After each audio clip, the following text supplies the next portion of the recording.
Hey, I'm McKenna. And I'm Cass. And this is Call You in 5. We've got some updates.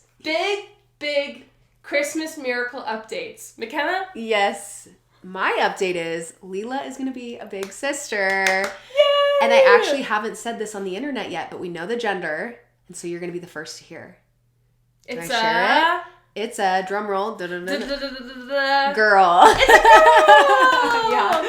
We're having another girl. Joey, as if he wasn't outnumbered before. I know. Better run for the hills. It's actually so funny when we got Muffins. We thought Muffins was a girl. We were told our cat was a girl. Incorrect. And so when we found out we were pregnant with a girl, Joey's like, I'm so outnumbered. And then when we took Muffins in to get fixed, he was like, yes, I'm not as outnumbered. It was just funny. That is funny. Joey's such a great girl dad, though. He is. And Leela's gonna be such a great big sister. I mean, I don't know. She might have to learn how to share a little bit. She has a big lesson to learn how to share. And also be patient. Yeah. But yeah, that is a pretty major update. And then the other update that I have is not as exciting, but I'm doing Vlogmas on YouTube. And so far, we have stuck to every single day. I've posted every single day in December. What's your favorite day been so far? That's a good question. I feel like every day is pretty mundane. It's just like stay-at-home mom content, day in my life content. I did do a recent Q&A, so fun. That was kind of fun. But yeah. Is there a fun question?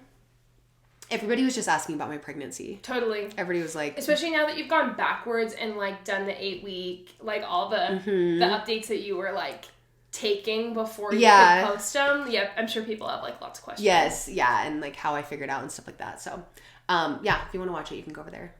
McKenna H. Ashcroft. But anyways, Cassie, what are your updates? Well, I consider it a miracle that this is my first December not moving in 4 years. Yeah. Hallelujah. Yeah. I literally wake up every morning and I'm home for 20 days, which is a long time for me. And so every morning I wake up and I shuffle into the kitchen where my coffee's been pre-made. I pour it into my Christmas mug. I shuffle over to the couch. My roommate has this precious dog. It's like an Aussie Corgi mix or something. So she's pretty little, so she's just snoozing in the corner.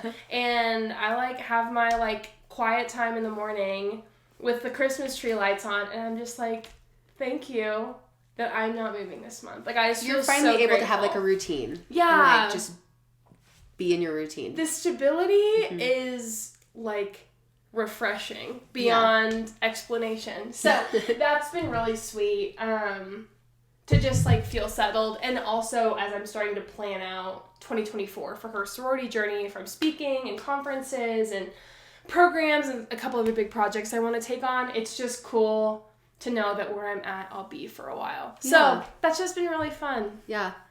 And what's crazy about the last 4 years and all the moving that I've done is we've been friends throughout all of that. And I love the topic of today's episode. It was actually requested by another friend of mine who had heard about our friendship and even just thinking through their own friendships about how do you maintain a friendship when life changes for different people, right?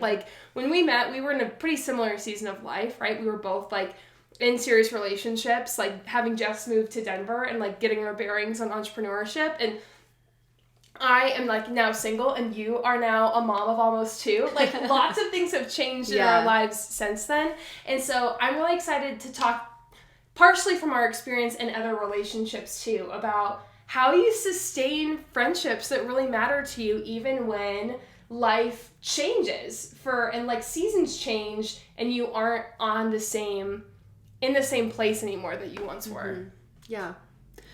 Just to add on to top of that, I think it's important to have friendships in your same stage of life, but I also think it's important to continue nurturing those as they change. But as they change, I still think it's important to have friends in your same stage. That's so good. Yeah. Especially because the level of empathy is different for you among moms or me around other single gals, right? There's just as much as you can empathize with where I'm at, you're in a different season that requires you to need support and community from different people too. And I also think, I mean, that's what we start with. Like, one of our tips is like quick comparison, which is literally we did a whole episode about this because it's so relevant. I think it's really easy to compare yourself to your friend as things change, being like better than the other, or behind or ahead. And I think the comparison piece, or you even like comparing yourself to some of your friends' new friends as their life season changes. And I think you can sit like super confident in your friendship based on the history that you've built together, while also recognizing that rhythms of life might change, and that's okay. Yeah. I know you have a couple tips based on that too, along those lines. Yeah. Well, as things change, it's sometimes, like, I can only speak from where I am right now. Like, I'm a mom now. I have a daughter. I'm a full-time stay-at-home mom. And so my, like, free time is very limited, a lot more limited than it used to be. And because of that, I kind of have to, like, label my limits, or, like, say no a lot more than I want to, or than I'd like to friends. Like, I feel like you and I used to see each other all the time, and it's just not as practical anymore, mostly on my end, just because Leela keeps me so busy, especially during the week. And then on the weekends, Joey and I don't see each other a ton, so then we're like together on the weekends and stuff like that. So just like labeling your limits, I think Cassie and I are really good at, obviously we're getting together to record podcasts and stuff like that, so we still see each other, and just not as much as we used to, Yeah. And so I think, like, as seasons change, it's not only like on you to set boundaries with your friends that like protect the season of life that you're in and your new priorities. Not to say that friendship isn't a priority, but there are just things that are like you are more essential to than maybe you used to be, right? I don't know. That's from your experience. I like looking like from the outside in, that's what I would say. And I think like for the person who isn't setting those boundaries, I think there's like some ownership of not taking things personally, right? Like, it's not about the friendship, it's about the season of life. And so I think a way that you can support your friends and like stay close is really savor the time that you do get together, right? And on both ends, like being intentional to like be there in that moment together, and also like be a really good listener in that time too. Like, I think that's how you can really empathize and understand where someone else is at who's in a different season than you, who maybe you were used to be in a similar season with, but like a friendship that really matters to you, is really listening to help and like having a posture of curiosity to understand like what some of those stressors are like in a different season. Because I have never been in McKenna's season before, and she has been in mine. So like sometimes it's easy maybe to like forget what it was like to be in a season that you have been in the past, or it's hard to imagine what things are going to be like in the future. So like holding space for that tension and just like being a good listener to let that friend share like where she's at. Yeah. And then I feel like all of these really go together, but being flexible too, just piggybacking off of what you just said, like, sometimes you don't understand where the other person is coming from, and sometimes plans need to change, or last minute things need to be canceled and rescheduled, and just being flexible on that is super important. Because if you're like frustrated about it and you like hold a grudge against your friend, that can like easily split a friendship when it's not personal at all. It's just, hey, my daughter was sick, like, it's just things come up and things happen, and can sometimes put a little tension. But if you're just flexible and understanding, I think that can also make a friendship grow even more. Oh, absolutely. Because, and I think that's why we want to share these tips too, is to your point, like when seasons change, I feel like the tension becomes so much more, thick, and it gets so much easier to just like say like, oh, screw it, this like friendship isn't worth investing in.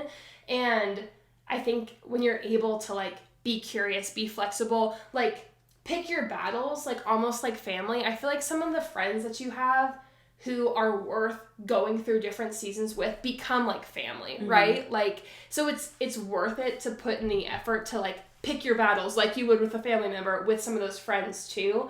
And then also, like, check some of your judgment at the door and remember that, like, your stress isn't more critical or more important than your friend's stress. Just because the stress is different doesn't mean one matters more than the other. Because I think sometimes, right, when, like, you feel like you're the one who has to be flexible a lot more, or maybe in your mind you are, your friend might be thinking the same thing too. Like, I'm sacrificing so much because of all my other new priorities to make time for this friend, but the other friend could be thinking the same thing, you know? Mm-hmm. It can be really easy to forget that they see you in your stress, or that they want to hear about your stress in the time that you spend together. So, like, while relationships should never be, like, based on reciprocity, like, don't be afraid to share the things that you're, like, struggling with or going through, even if they don't seem as important as what your friend's going through, just because the stakes are different. And the same goes as, like, don't assume that what you're going through is, like, naturally harder or more difficult, because you're just in different places. Your bandwidths are different, right? And I think, like, especially for moms, I've seen this for so many of my friends, like, you, like, just get stretched to be able to handle the things you need to handle, you know? But, like, when you're single, sometimes you don't have to handle so much. Like, I recognize that I'm in a very selfish season. So it's like, yeah, I will drive to McKenna's house to, like, record podcast episodes. I appreciate it. But, like, no sweat off my back. Like, that's 30 minutes in the car to, like, listen to my podcasts, or, like, not, I mean, I never have to, like, worry about keeping someone else alive besides myself. So, you know what I mean? Like, those are, like, not concerns at all, and I have the flexibility to do it. So I think, and I always feel, like, met by you with, like, even, like, when we talk, you, me, and Joey talk about dating, it's just, like, there's so much, like, empathy and, like, fun in remembering that season for you guys, but, like, supporting me in being here right now, not, like, looking down or condescending, right? You know? So I think, like, recognizing that one person's stress or, like, conflicts or, like, personal life dynamics aren't worse or better than another. Well, dating is very hard. Joey and I say all the time, we're like, we're so glad we're not dating anymore. Yeah, I'm glad I can make you feel better with my, like, sagas. So, while being a mom might be hard, dating's also hard. Choose your hard, right? Yeah, like, every season's hard. I think it's important as friends in different stages to make time for new memories. You have to sometimes intentionally put that time, like, it's not as easy. Like, I feel like we used to always be like, hey, want to meet at Lost at 1 today? Totally. And work, you know, or, and whatever. And now we kind of have to plan, like, a week in advance, you know? So we kind of have to make that time. We plan our podcast sessions, like, a quarter in advance. It's like, are you free these Sundays or whatever? Yeah, and then we're flexible with each other, too, on top of that. Totally, yeah. But hi, I'm sick with a toddler. Can we reschedule? And I caught it, so. Yeah. Actually, yeah, that was pretty horrible. Leela got the flu, then I got the flu, and then the day after I caught the head cold going around. So it was like back-to-back sickness. And when you have a toddler sick, it's pretty miserable. I can't imagine. But anyways, yeah, making time for new memories is super important. Even if it's just like dinner, get dressed up, like romanticize it, right? Like, get dressed up, set aside an hour or two for each other. Yeah. Whatever. And I think off that is, like, learn how to celebrate people in different seasons. Mm-hmm. And, like, learn how to celebrate seasons that you haven't even walked through yet. Like, Leela's first birthday party. Like, that was so fun, you know? Like, to come, like, and you still have, like, skills and things that you can bring. Like, I loved, like, taking some pictures and, like, you know, like, there's different things that you can offer in different seasons. Like, same thing goes, like, with McKenna, like, celebrating me, like, living in the same place for, like, a December. Like, that's exciting, you know? So, sometimes you have to extend yourself outside of your season to learn how to celebrate someone else's milestone, but it's so worthwhile because I think that's where the perspective piece comes in, like we were talking about, is there's so much more life to be lived outside of your season. And I love my friends who are in my season because it reminds me that I'm not alone, but sometimes you can get in this, like, vacuum of one side of thinking because everybody's going through those same things at the same time, and it feels so, like, life and death critical, right? But when you see the bigger picture and, like, where other people are at in life and things you have to have have to look forward to, or you're able to look back at things that you've already gotten through, it gives you perspective for where you are. So learn how to celebrate where other people are at too. Yeah. And I also think it's important to remember like what brought you together. Like we were in very similar stages and phases of life when we met.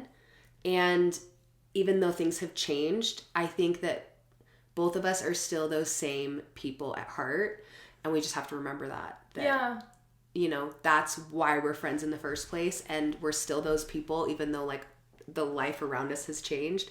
We're still those like love fitness, love being an entrepreneur, love, you know, exploring. I mean, you're traveling all the time. I don't get to travel as much as I used to, but you know, like all of that, those similarities brought us together. And so I think it's important to remember that. And even like personality wise, I feel like we're both like really grounded people who like want to go deep and like be intentional in the areas of our life. And so as life changes, that's obviously something that we still have in common. I love that. That's what I was thinking too. Like we are the same people, even though like we're in different seasons of life. So, I don't know. I think that's a great note to end on. Yeah, I think so too. And I'm thankful for you. I'm thankful for you too. I'm so thankful I met you moving here. Me too. Definitely been one of my best friends being out here. I don't know what I'd do without you. Well, happy holidays. I know it's like getting to be the end of the year, but we love you and we hope that over this holiday season you can really take some time to invest in those friends who are just like in a different season. Make sure to subscribe, rate, review, follow us on social media, and we'll talk to you next week. Bye.